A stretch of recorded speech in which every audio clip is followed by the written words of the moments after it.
Welcome back, everyone, to another episode of the Functional Longevity Podcast, where we give you insight on how to get fit, feel younger, live better.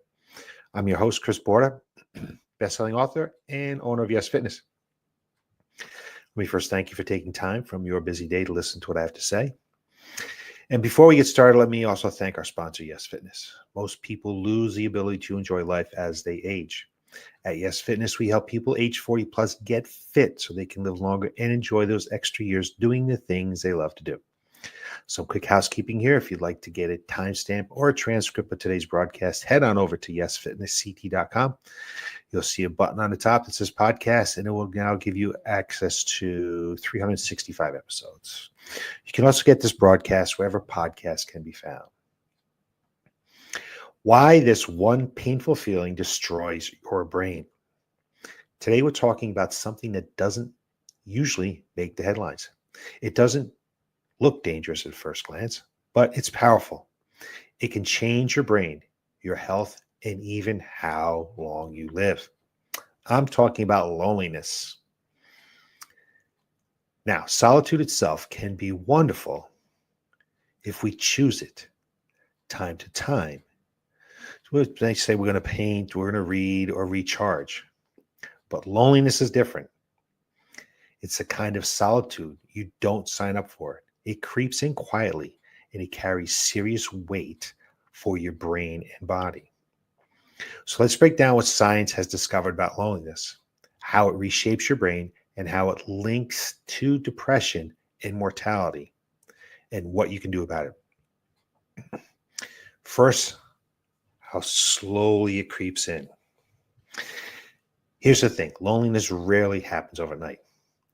Maybe you skip a call, you pass on a cup of coffee, you tell yourself, I'll catch up with you next week.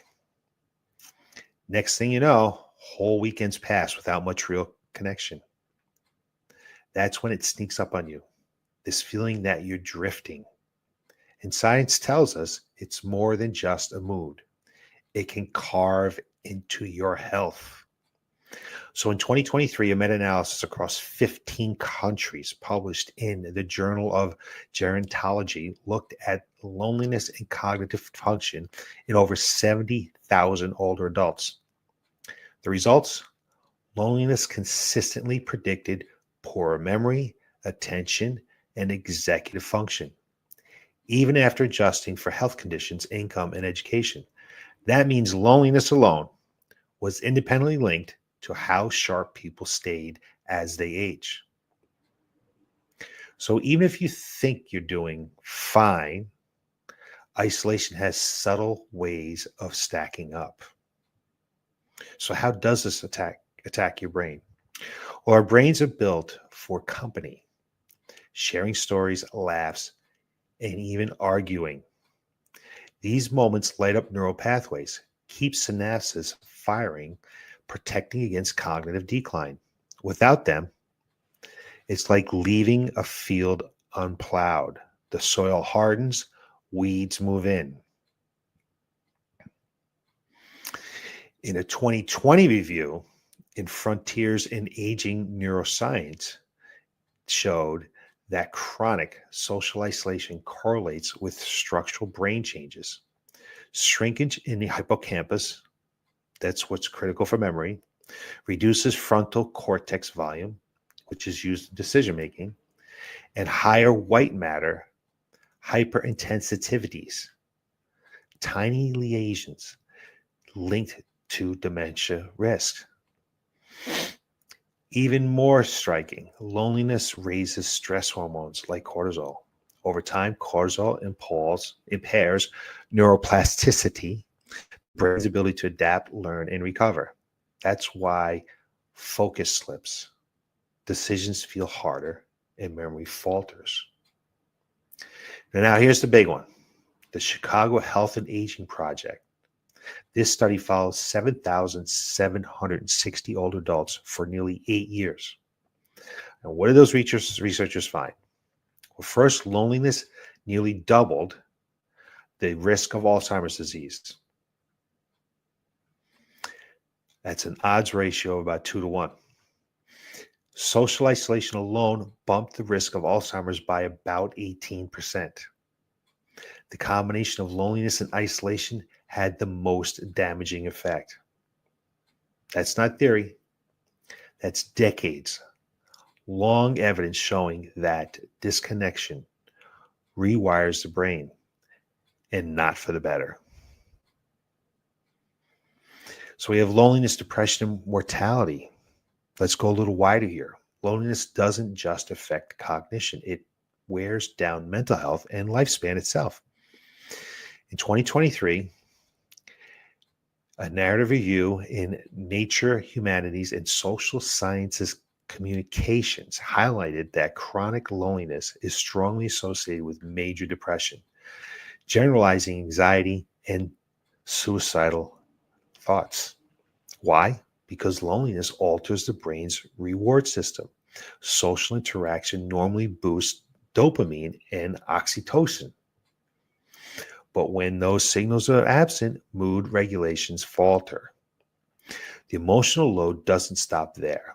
A landmark meta-analysis in Perspectives of Psychological Science, this is Holt-Lundstad in 2015, found that loneliness increases the risk of early death by 26%, and while social isolation raised it by 29%. In fact, the mortality risk from loneliness was comparable to smoking 15 cigarettes a day. That's pretty scary. So when people shrug loneliness off, oh, I'm just a little isolated, the data says otherwise. It's a health risk on the scale of smoking, obesity, and hypertension. And here's the kicker. Loneliness isn't the same as being alone. You can sit in a crowded restaurant and still feel like you're being alone. That perceived isolation is what hits hardest. The brain interprets it as chronic stress. Stress hormones spike, sleep quality erodes, and your body stays in a low-level fight or flight mode. Over time, hypervigilance chips away at the cognition and the physical resilience. So in 2024, a narrative view in Alzheimer's and dementia put it bluntly. Loneliness contributes to cognitive impairment independently of Alzheimer's pathology. Translation, even if you have no biological risk markers for dementia, loneliness itself can speed up cognitive decline. So loneliness isn't just a symptom. It's a standalone risk factor. Or here's something researchers are starting to spotlight: purpose. Empty days feel heavier, but given those same days some shape through routines, hobbies, or roles, they get lighter. The religious order study at Rush University provides great evidence. This study followed more than 1,100 Catholic clergy members over years. Findings showed that people with higher levels of cognitive and social engagement had significantly lower risk of dementia, even when their brain showed Alzheimer's plaques. That's powerful. It means purpose and engagement can act like a buffer, helping brains stay sharp despite biological rest. Purpose isn't a luxury, it's neuroprotection. The good news is here, you don't need a massive social circle or packed calendar to build resilience. Small habits matter. So here are some evidence-based or evidence-backed practices you can take a look at. Micro connections, a chat with a barista, a quick check-in with neighbors. A 2023 study in Nature Aging found that frequent small interactions build cognitive reserve and improve mood, especially in older adults. Mental workouts, crossword puzzles, reading, or journaling all build new synaptic connections. Even writing down to-do list helps keep your brain flexible. Movement, of course, we'd get to that, right? Physical activity improves cerebral blood flow and stimulates neurogenesis. A 2020 review in Frontiers in Psychology linked regular walking with better memory performance in isolated adults. Nutrition, of course, has a factor here. Diets rich in omega-3, flavonoids, and antioxidants, pardon me. Think fish, nuts, berries, greens are directly linked with slower cognitive decline.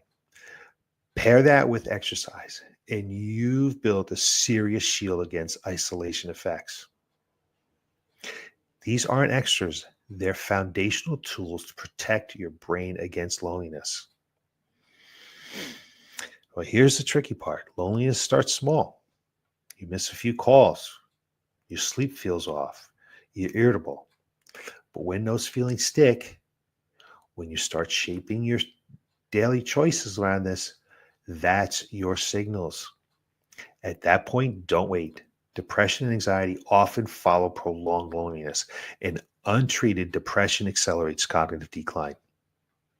Treatment doesn't look the same for everyone. For some, a weekly session with a counselor is enough. For others, outpatient support. Or, if things are severe, inpatient care might be necessary. The key is knowing that options exist and moving before things deepen. So, some closing thoughts here. Loneliness may feel like it's an emotion, but it's also biological. It rewires the brain, raises disease risk, and cut years off your life. But the solution is not overwhelming. It's about connection on any scale. It's about purpose, having something to pour yourself into. And it's about action, reaching out before silence becomes a norm. A walk with a friend, a new class, a check-in call. These may feel small, but they all add up. They literally build resilience into your brain. So my challenge to you this week is simple. Make one deliberate connection. Send a text, call that person, join that group. Think of it as not just socializing, but as brain training. Your brain, your mood, your longevity will thank you. And if you feel like someone is lonely, if you might think that someone's out there that needs to be contacted, please do, because it makes a difference. So that's it for today. I want to thank you for listening. Reach out to that person that might be lonely. And if you are lonely, you need to reach out to someone else.